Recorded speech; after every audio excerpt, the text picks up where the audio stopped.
U.S. opposition to this resolution should come as no surprise. It is unacceptable for what it does say. It is unacceptable for what it does not say.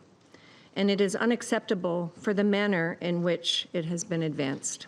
The United States has taken the very clear position since this conflict began that Israel has a right to defend itself, which includes defeating Hamas and ensuring they are never again in a position to threaten Israel. In this regard, any product that undermines our close ally Israel's security is a non-starter. This resolution would undermine diplomatic efforts to reach a ceasefire that reflects the realities on the ground and emboldens Hamas. This resolution also draws false equivalence between Israel and Hamas. Let's further discuss this with Luciano Zaccara. He's an associate professor at the Gulf Studies Center at Qatar University and joins me live from Doha. Thank you so much, Professor, for being with us on the program. As the U.S. ambassador said there, this decision doesn't come as a surprise, but what does this do to the credibility of the world body when one country could stop a resolution as important as this from passing? Well, something this conflict generated worldwide is the lack of trust on Security Council. Since the very beginning, the international law has been under scrutiny.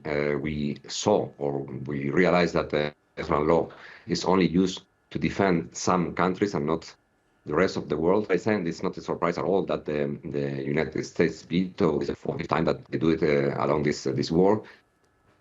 But it's showing that U.S. is totally isolated from the rest of the international community, including those countries that they contributed to create this international system, decision-making worldwide in the United Nations Security Council. Nonetheless, this has put international pressure on Israel, but would that essentially change anything moving forward? No, we saw that what is going on in the United Nations Security Council along the whole war did not change anything. Though there were resolutions that they were passed with the support of the United States, they meant anything. Every time they passed something, the United States said, well, it's not even binding, so who cares about what the UN Security Council says? Basically, we are now the Security Council became a toothless institutions worldwide. Is not serving any purpose, at least for the countries that they don't belong to this selected club of 5 veto members of the council.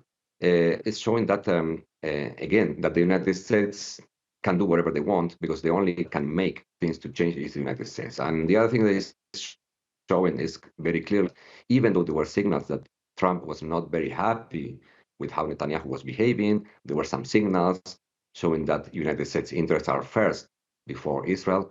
In any case, United States will abandon Israel in this war or in any other conflict that Israel will have with any other group or country or situation in the future. Luciano Zaccara, thank you so much for being with us here on the NewsHour and sharing that insight with us. I appreciate it.